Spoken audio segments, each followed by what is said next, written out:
Hey YouTube, welcome back to WJ's World. In today's video, I want to go over some of the three of the first things you need to do once your authority goes active. I get a lot of questions on particular steps you need to do, and these three steps I think are very critical when it comes to trying to be successful in this box truck game.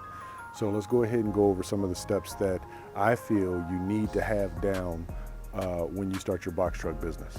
So let's assume your authority and insurance and everything is active and you're about ready to hit the road. So the first thing I guess you'd have to think about is, are you renting a truck or are you buying a truck? Because of my particular path, I purchased my truck, so this wouldn't pertain to everybody, but if you purchase your truck, think about the first things you need to do with that truck. Most likely it's used, unless you got it like that. You got a, $100,000 brand new 2022, but or 2021 at this moment.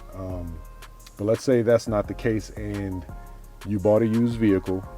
What do you need to do first? The first steps you need to do, as you guys know, I'm a bit of a do-it-yourselfer. So the steps that I take, your mechanic, if you're not gonna do things yourself, they would have to take these steps for you. But these are the things that you wanna look at to make sure as soon as you get on the road, you're not gonna experience a breakdown immediately. You would start with the simple things. The things that you can see that you can look at and go replace within a day or so. Number one being your tires. As far as tires go, one of the things you want to look for is to make sure you got enough tread, especially if you're purchasing a truck. Maybe when you purchase it, they'll throw in some new tires or something, because tires run average $350 a tire. So if you're purchasing a truck, that's one of the things you want to make sure you have the money for. Maybe all of them, because that's going to be a lot of money, 350 times 6. If they don't give you the tires themselves, or it doesn't come with a decent set of tires, at least for you to run for a couple of months until you can actually afford to change them yourself. But if that's one of the things you start with and they're bad, DOT will mess with you if your tires aren't good. They even got on some way stations a way to check the pressure of your tires from a distance. That's one of the things you got to look at when you first get into your truck. Along that, this is still number one, everything with the truck. Oil changes, fuel filter changes. I know a lot of people, listen, these trucks, they need a lot of maintenance. So a lot of people don't know about the checks and stuff that these trucks might need, but because a lot of people don't do it on their vehicles. So if you don't do it on your vehicle, you might not do it on a truck or think about it. But the fuel filter on a diesel truck is very important. The water separator, which is something you should be checking on a regular basis and emptying, because water messes with the diesel, and then next thing you know, you're paying $20,000 for an engine. And an oil change. If you know anything about engines and you are comfortable enough to check the dipstick on a big truck to make sure the oil doesn't look like tar, it's not super dark, because diesel oil is no different than car oil in the color change that it takes from the vehicle driving. So if your oil is extremely black, if you're buying a truck from a decent place, or let's say it was a dealer or something like that, tell them to change the oil. If you're buying from a private seller, you might have to change the oil yourself, but it's literally no different than changing the oil in a car. If you've seen some of my older videos, and this is nothing new to look at because I've shown this stuff before, but fluid, power steering, brake fluid and power steering fluid down here.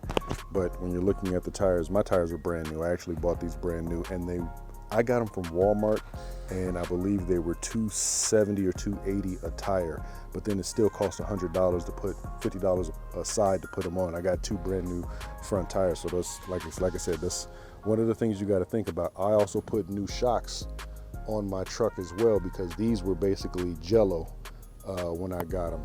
Doesn't really help, but it helps. When I purchased my truck, I also put a new fuel filter on, which is right here, and this is the water separator right here, and there's a knob up under here. Try and get an angle on it. That knob under there is what you turn to release some of the fuel and water that's in there, because this is where the water gets separated out of the fuel. So if these are not new when you get your truck, make sure you replace these things, because it's not that expensive. I think it's like 50 bucks. This is a Cummins engine, so that's one thing you got to think about too. Know your vehicle. Know what engine you have in your vehicle, the problems of that vehicle. Like, I know getting this truck The turbo can be a problem. I say can be a problem, especially if it's really ran, but that's not a guarantee, but it can be a problem. But know what you need to replace as soon as you get the truck so you can eliminate useless downtime. Now, when I bought my truck, the rear tires were actually really good. The front tires were kind of crappy, but the rear tires were pretty good. So I haven't changed these tires yet, and really don't plan to for a while because I have more than enough depth unless I have a blowout. One of the things you don't want to have are recaps. Those are the tires where they take this portion of it and put a new one on and glue it on. So every time you drive down the highway and you see those tires laying on the road, the string of tire, those are usually recaps that blow out. Tires that aren't recaps, they usually blow out as a whole and will shred the whole tire versus just the cap coming off. That's why you see those on the highway like that. I haven't had to do any maintenance on my liftgate or anything like that, but these also take a maintenance. I would say once a year. I haven't really looked up the stats on how often you need to service them or grease some of these fittings because this is hydraulic. So in the joints, you usually have grease fittings, and that keeps the thing running optimally. But I haven't done any of that for this particular truck, mainly because I don't use it that much as I thought I would. So I use it occasionally. Occasionally you come to a post office and you got to use your liftgate, but that's like once, maybe twice a week. Me using it to get those pallets 2 weeks ago was about the most I've used it in about a month. And know the limits of your liftgate too. Don't have anybody put nothing on there that's gonna basically blow out your liftgate. So that's the maximum capacity of my liftgate right there. So that's the number one thing you need to do when you get your truck after you have your insurance and your authority activated is know your truck, learn your truck, know what your truck needs, know the quirks of your truck. If you go online, there's plenty of forums that'll tell you exactly about your engine, the problems with your engine. Know that and have that in the back of your mind so when things happen, you know, okay, that might be what I read about is a common problem, because all these trucks have common problems. My particular engine is the Cummins inline 6 with the Allison transmission. The best combo, in my opinion, hands down, other than the bigger trucks. So the box truck, that's the best combination you can have because Allison transmissions are damn near bulletproof. So if you do plan to do your own work on your truck, one of the bonuses I can tell you to get is get you a Milwaukee Impact. This thing is a monster and it takes off every nut on this truck. I don't care how much torque foot-pounds it has, it takes it off. This is what I use to take off the tires, and those lug nuts are huge. I'm not about to break my back taking those lug nuts off because that's just ridiculous. But this takes that off. When I changed, took the tires off, when I did the calipers and the rotors, this did it all. I use this literally for every part. I don't torque anything by hand. I use this. So if you're gonna do your own work, this is your cheat code right here. Number 2 is sign up for Amazon. The second your authority goes active, you technically can sign up for Amazon. People are experiencing longer waits now, and I don't know why, but RMIS is a company that verifies your insurance for Amazon. And if you're experiencing delays, you can call them directly. That way you can hurry up and get in their system.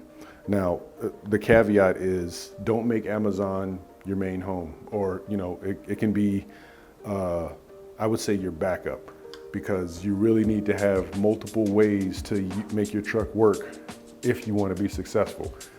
You can't just, in some areas and at some times, Amazon's going to pay you like you went over the road. But right now, the way things are looking, that's probably going to be few and far between going forward. So I doubt January is going to be like it was this December for most of us. Some areas it probably still will be busy, and that's because those people there might understand that you can't take every load. Some stuff has to stay there and let the price rise. Don't take everything you see.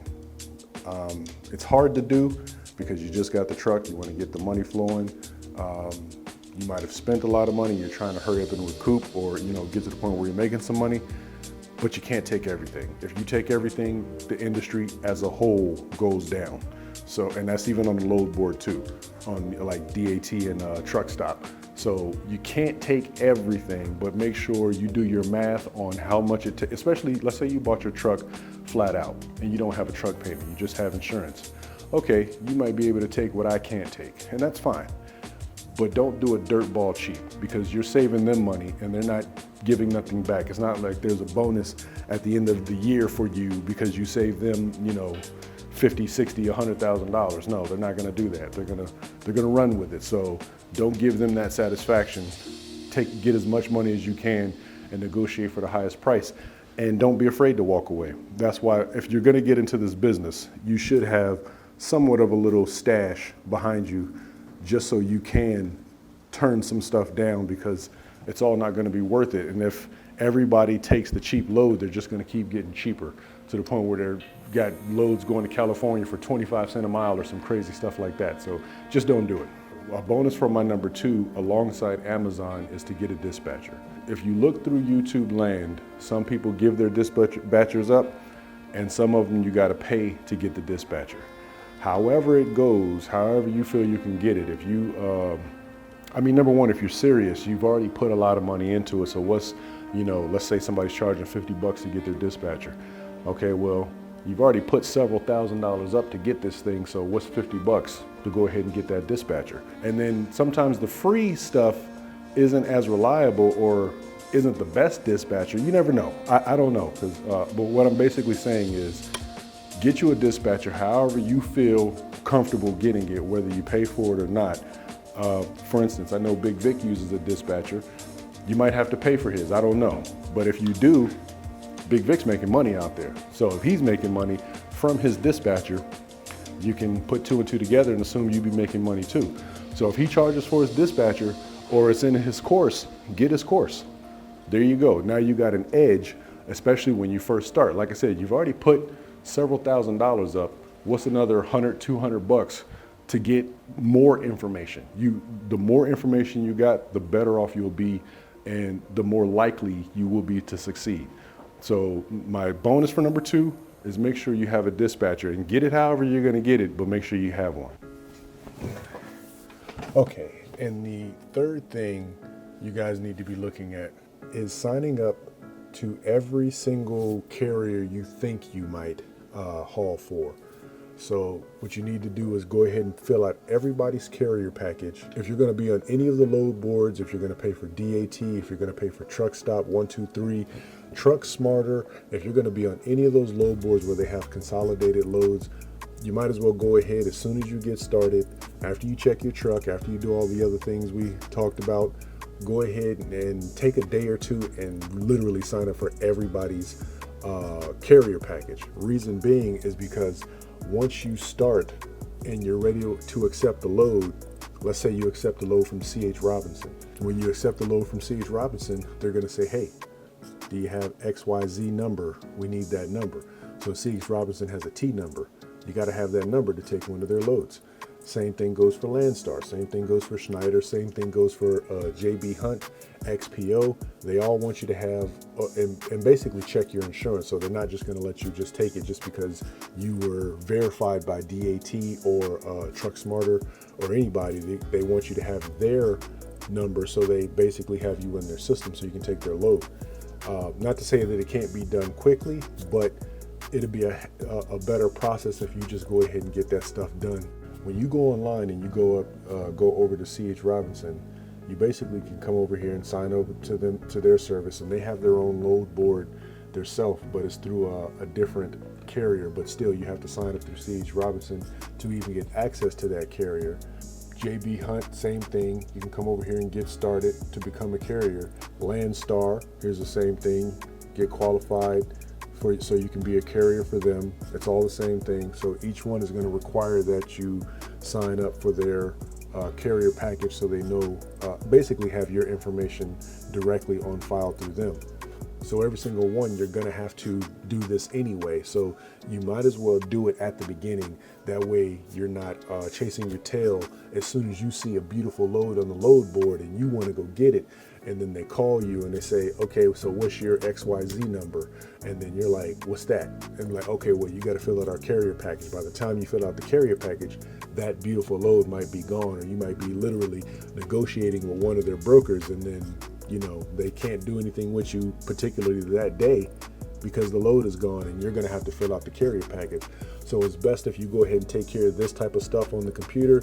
Just take one day, look at the load board, especially if you're on DAT or truck stop, and look at who the loads are running through, and just try and fill out as many as you can, as many as you think, especially when it comes to the bigger carriers.